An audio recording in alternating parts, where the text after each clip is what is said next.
పార్థు, నేను జ్యూస్ తాగుతున్నానని కోపం వచ్చిందా? ఇందులో అంత కోపం ఎందుకు? నీకు కావాలనుకో, నీకు ప్రియమైన చెల్లెలు బానే ఉంది కదా, తనని అడుగు, వెంటనే తీసుకొచ్చేస్తుంది.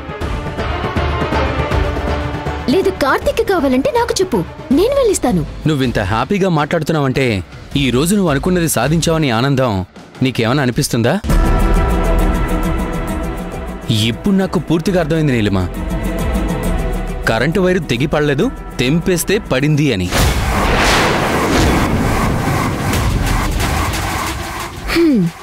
ఏంటి పార్థు, చాలా తెలివిగా చాలా బంకరగా మాట్లాడుతున్నావు. నీ తెలివితేటలు ఎదుటివాళ్ళు తెలుసుకోలేరని నువ్వు అనుకుంటున్నావు నీలిమా. నీలా ఆలోచించడం మాకు రాదు. మాకొక మనస్సాక్షి ఉంది.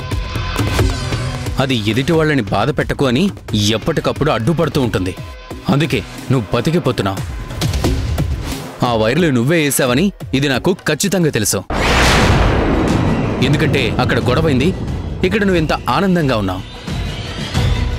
అంటే నీకు కావాల్సింది జరిగిందన్న సంతోషంతో నువ్విలా ప్రవర్తిస్తున్నావని నాకు అర్థమైంది.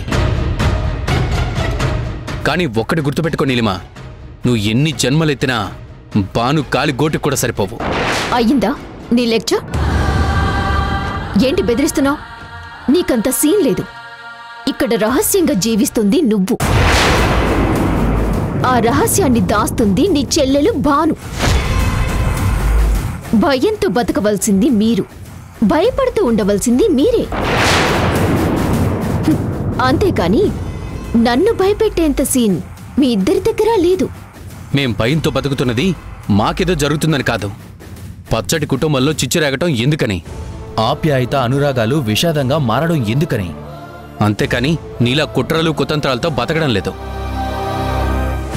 ఇప్పుడు నువ్వు చేసిన పని వల్ల ఎవరికైనా ఏమైనా ఉంటే సమాధానం ఎవరు చెప్తారు? దేనికైనా ఒక లిమిట్ ఉంటుంది నీలిమా. ఎంత బలమైన తాడైనా లాగుతున్న కొద్దీ తెగిపోతుంది. ఎంత సహనంతో ఉన్న మనిషైనా విసిగిస్తే ఎదురు తిరుగుతుంది. బానులో సహనం చచ్చిపోనంతవరకే నువ్విలా మాట్లాడగలవు. కానీ ఒక్కసారి బాను రివర్స్ అయిందంటే నువ్వు అసలు ఊపిరి కూడా తీసుకోలేవు. ఎందుకంటే నువ్వు ఒంటరిగా బానుని సాధిస్తున్నావు. కానీ బానుకి మా అందరండా ఉంది. అది నువ్వు గుర్తుంచుకో. ఏంటి పార్థు తెగ బెదిరిస్తున్నావు? ఇది నేనే చేశాను అనటానికి సాక్ష్యాధారాలున్నాయా? ఉన్నాయని చెప్పన్నయ్యా.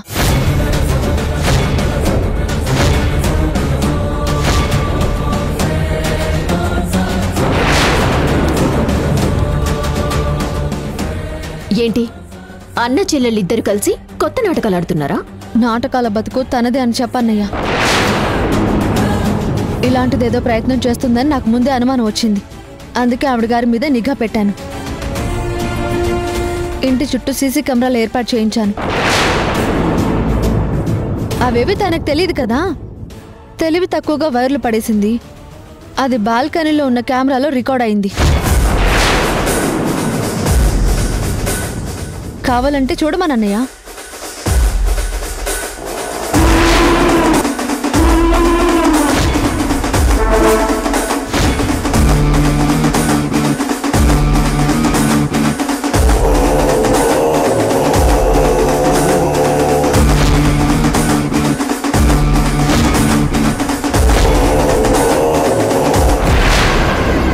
ఇదంతా ఫేక్.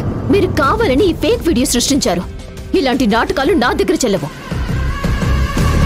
మీరు ఆంటీ కానీ ఈ వీడియో చూపించినా నేను అదే వాదిస్తాను. అంత అవకాశం అత్తయ్య నీకు ఇస్తారని నువ్వు అనుకుంటున్నావా నీలిమా? బాను తప్పు లేకపోయినా తన మీద అంత సీరియస్ అయ్యారు. అలాంటిది నువ్వు కావాలని చేసావంటే నిన్ను ప్రాణాలతో ఉంచుతారా? గన్ను పాయింట్ బ్లాంక్ లో పెట్టి షూట్ చేసి పడేస్తారు. మనుషులను చంపేంత క్రూరులం మేం కాదు. ఆ బుద్ధే మాకుంటే ఈ ఇంట్లో ఇన్ని నాటకాలు ఆడేంత అవకాశం తనకు వచ్చేదే కాదు. తను ఇంటి నుంచి వెళ్ళిపోవాలని కోరుకున్నానే కానీ చనిపోవాలని కాదు. అందుకే వదిలేస్తున్నానన్నయ్య. ఇంకోసారి పిచ్చి పిచ్చి వేషాలు వేస్తే కాళ్ళు చేతులు విరగొట్టి కూర్చోబెడతామని చెప్పు. విన్నావు కదా, వాళ్ళకేం కాలేదు కాబట్టి నేను నిన్ను వదిలేస్తున్నాను.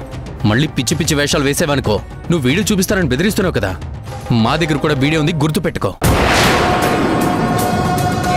పదబాను.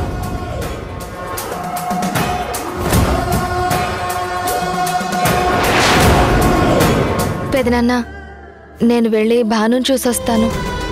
ఇప్పుడు వద్దులేమ్మా, ఇంకోసారి వచ్చినప్పుడు వెళ్దు గాని. అది కాదు పెదనాన్న. వద్దు తల్లి, భాను ఇంట్లో జరిగిన విషయాలన్నీ తెలిసే ఉంటాయిగా. ఇప్పుడిప్పుడే ఆ ఇంట్లో అన్ని సమస్యలు సర్దుకుంటున్నాయి. వాళ్ళు భానుని బాగా చూసుకుంటున్నారు. అందుకే వాళ్ళ మధ్య నేను ఉండడం ఎందుకని రామును తీసుకుని ఇక్కడికి వచ్చేసాను. కొద్ది రోజుల పాటు మనం ఎవరం భానుని కలవకుండా ఉండడమే మంచిది. సరే పెదనాన్న. సరే తల్లి, నేను ఆఫీస్కి బయలుదేరాలి. వీలైనంత తొందరగా వస్తాను. సాయంత్రం చాలా కబుర్లు చెప్పుకుందాం, సరేనా? సరే పెదనాన్న. వస్తా తల్లి, వస్తాను.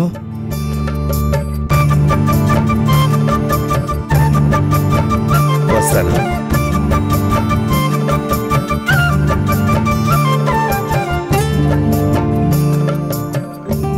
వైశాలి, నిజం చెప్పు, నువ్వు మామూలుగానే వచ్చావా లేదా ఏదైనా సమస్యతో వచ్చావా?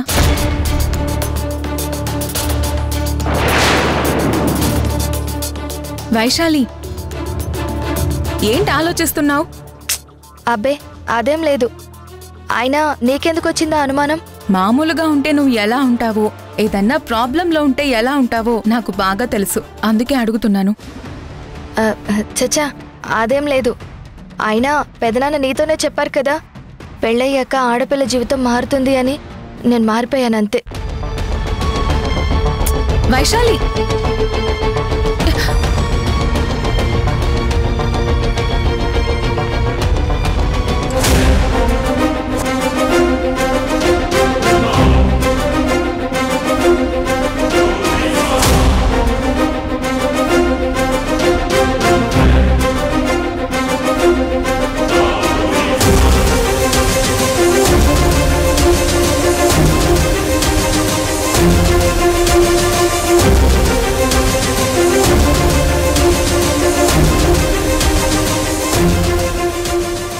భాను జీవితాన్ని ఖచ్చితంగా ఒక దారిలో పెట్టాలి.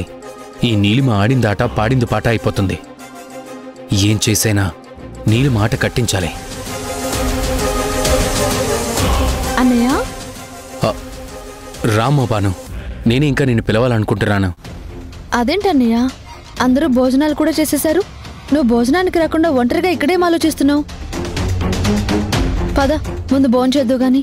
నేను ఆలోచిస్తున్నది నీ గురించేనమ్మా, నీ జీవితాన్ని బాగు చేయడం గురించే. ఏంటన్నయ్య నువ్వు చెప్పేది? అవునమ్మా, నా వల్లే కదా ఆ నీలిమ నిన్ను బెదిరిస్తుంది. నా కోసమే కదా నువ్వు ఆ నీలిమ ఆడించినట్టు ఆడుతున్నావు. నా జీవితం కోసమే కదా నువ్వు నీ భర్త జీవితంలోకి వెళ్ళలేకపోతున్నావు. అందరూ సంతోషంగానే ఉన్నావు, ఒక్క నువ్వు కార్తీకు తప్ప.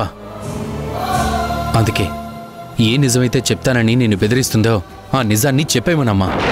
ఏం మాట్లాడుతున్నావు అన్నయ్య? అవునమ్మా, నేనే మీ అన్నయ్య శివాని నీలిమని అత్తయ్యకి చెప్పామని నువ్వే వెళ్ళి చెప్పు.